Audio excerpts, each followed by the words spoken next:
వే gold trusted gold buyers మీరు తాకట్టు పెట్టిన బంగారాన్ని విడిపించి ఈ రోజు ఉన్న మార్కెట్ ధరకు కొనబడను. ముందస్తు ఎన్నికలకు సిద్ధమవుతుంది కేంద్ర ప్రభుత్వం. మొత్తం 5 రాష్ట్రాలలో ముందస్తు ఎన్నికలకు వెళ్లేటువంటి యోచనలో కనబడుతున్నారు మోదీ, అమిత్ షా. ప్రధానంగా ఉత్తరప్రదేశ్, పంజాబ్, గోవా, మణిపూర్ రాష్ట్రాలలో ముందస్తు ఎన్నికలకు సిద్ధమవుతున్నాయి ప్రభుత్వాలు. 2027 ఫిబ్రవరిలో జరగాల్సినటువంటి ఎన్నికలు ప్రధానంగా వచ్చే ఏడాది ఫిబ్రవరి నుంచి జనగణన ప్రారంభమవుతుంది. ఒకవేళ జనగణన మొదలైతే ఉద్యోగ సిబ్బంది సమస్యలు వచ్చేటువంటి అవకాశాలు కనబడుతున్నాయి. ఈ నేపథ్యంలో ఉత్తరప్రదేశ్, గోవా, మణిపూర్, అదేవిధంగా ఉత్తరాఖండ్ రాష్ట్రాలలో బీజేపీ అధికారంలో ఉన్నటువంటి పరిస్థితి. పంజాబ్ రాష్ట్రంలో ఆమ్ ఆద్మీ పార్టీ అధికారంలో ఉంది. 5 రాష్ట్రాలలో ఎన్నికల సంఘం పర్యటించేటువంటి అవకాశాలు కనబడుతున్నాయి.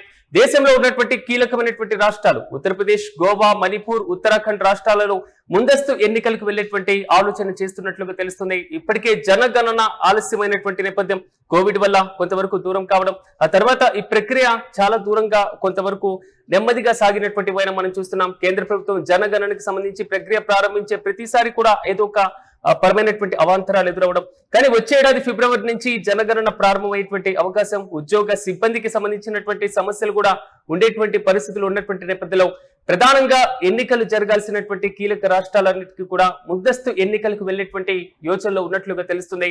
ప్రధానంగా ఉత్తరప్రదేశ్, పంజాబ్, గోవా, మణిపూర్ రాష్ట్రాలు ముందస్తు ఎన్నికలకు వెళ్తే ప్రజలలో ఎలాంటి సంకేతాలు వెళ్తాయి అనేటువంటి క్వశ్చన్ మాత్రం రైజ్ అవుతుంది. ఇక ఇదే అంశంపై మరింత సమాచారం మా ప్రతినిధి కిరణ్ అందిస్తారు. కిరణ్, చెప్పండి, మొత్తం మీద 5 రాష్ట్రాలలో ముందస్తు ఎన్నికలకు వెళ్లేటువంటి యోచనలో మోదీ, అమిత్ షా ద్వయం కనబడుతున్నట్లుగా తెలుస్తుంది. అసలు ముందస్తు ఎన్నికలకు వెళ్లాల్సినటువంటి వ్యూహం ఏంటి? పూర్తి అప్డేట్స్ అంటే సిరాజ్, 5 రాష్ట్రాల ఎన్నికల్లో దాదాపు 4 రాష్ట్రాల్లో బీజేపీ అధికారంలో ఉంది. పంజాబ్ లో మాత్రం ఆప్ అధికారంలో. అయితే ఇక్కడ ప్రధానంగా జనగణ వచ్చే ఫిబ్రవరిలో ప్రారంభం కానున్నది. జనగణ ప్రారంభమైన తర్వాత ఎన్నికలు ఫిబ్రవరి, మార్చిలో జరిగే అవకాశం ఉంది. మార్చిలో కొత్త ప్రభుత్వం ఏర్పడే పరిస్థితి ఉన్నాయి. ఇలాంటి పరిస్థితుల్లో నేరుగా అటు ఎలక్షన్ కమిషన్, ఇటు కేంద్రం ముందస్తు ఎన్నికలకు వెళ్ళడానికి సంసిద్ధమవుతుంది. ఎందుకంటే ఆయా రాష్ట్రాల్లో ఇప్పటికే ఎన్నికల కమిషన్ అధికారులు పర్యటిస్తున్నారు. ముందస్తు ఎన్నికలకు సిద్ధం కావాలంటూ ఆయా ప్రభుత్వాలకు కూడా సమాచారం ఇచ్చారు. ఎందుకంటే 4 రాష్ట్రాల్లో బీజేపీ అధికారంలో ఉంది.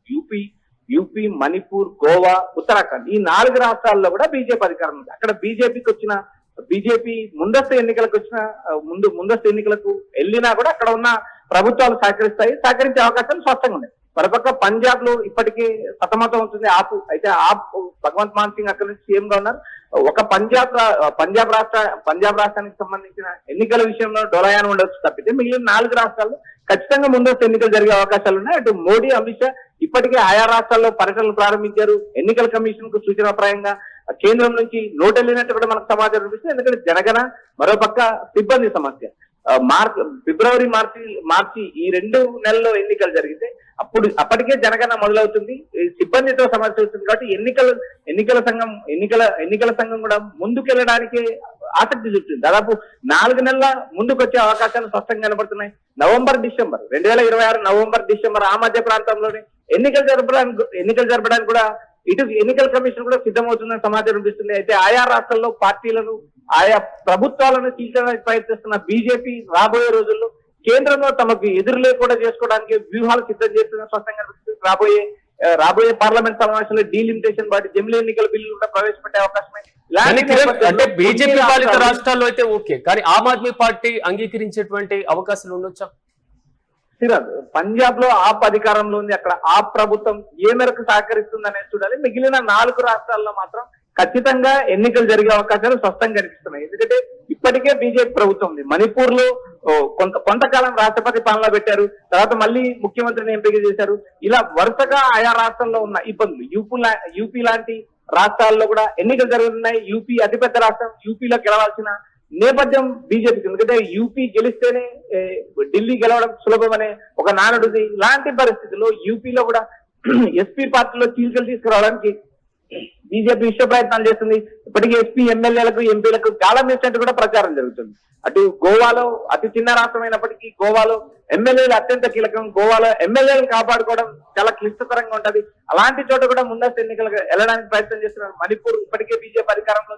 అక్కడ జాతుల మధ్య జరుగుతున్న సంఘర్షణ, వైరుధ్యం నేపథ్యంలో ముందస్తుకి వెళ్ళడానికి బీజేపీ ప్రయత్నం. కానీ కిరణ్, ఒకవేళ ఎందుకంటే ఉత్తరప్రదేశ్ లో అత్యధిక జనాభా కలిగినటువంటి రాష్ట్రంగా మనం చూస్తూ ఉంటాం. జనగణన ప్రారంభమైతే సిబ్బందికి సంబంధించినటువంటి కొరత, వారి మార్పులు చేర్పులు, ఈ సమస్యలు సాధారణంగా కనబడుతుంటాయి.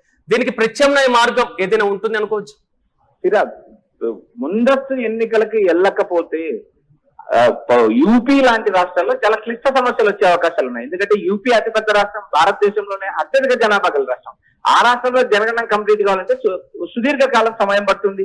ఆ సంబంధించిన డేటాను సేకరించాల్సిన పరిస్థితి ఉంటుంది. అలాంటి పరిస్థితుల్లోనే కేంద్రము ఇటు ఎన్నికల సంఘం ముందస్తు ఎన్నికలకు వెళ్ళడానికే ప్రయత్నాలు చేస్తుంది. ఎందుకంటే నవంబర్ డిసెంబర్ లాంటి సమయంలో అయితే ఎన్నికలను నిర్వహించడానికి సిబ్బంది కొరత ఉంది.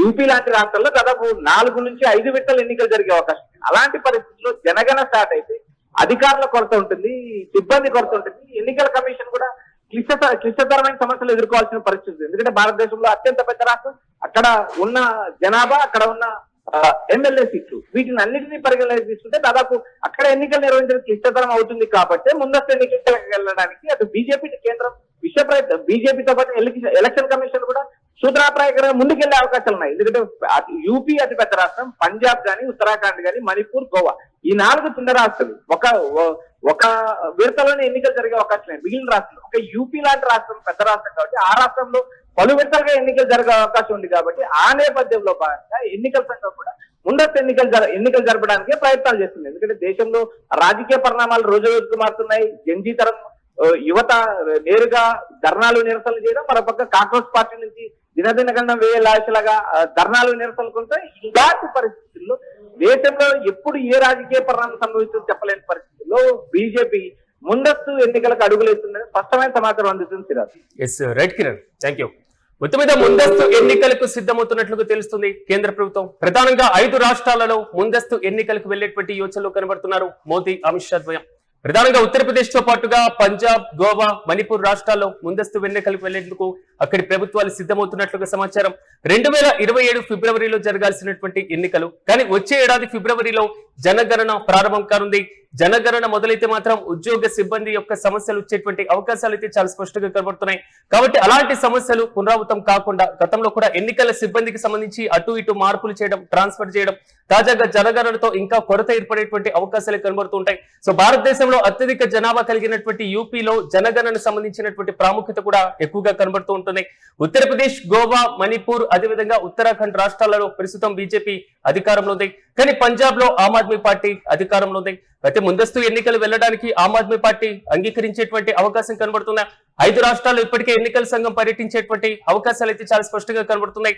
ఆమ్ ఆద్మీ పార్టీ అంగీకారం పక్కన పెట్టేస్తే అసలు ముందుగా 5 రాష్ట్రాలలో ముందస్తు ఎన్నికలకు వెళ్తే ప్రజలు ఏ విధంగా రిసీవ్ చేసుకోబోతున్నారు, ముందస్తు ఎన్నికలకు వెళ్లేటువంటి ప్రభుత్వాలు తిరిగి అధికారంలోకి ఎంతవరకు వచ్చేటువంటి అవకాశాలు కనబడుతున్నాయి అనేటువంటి క్వశ్చన్ మాత్రం ఇప్పుడు బలంగా వినబడుతుంది.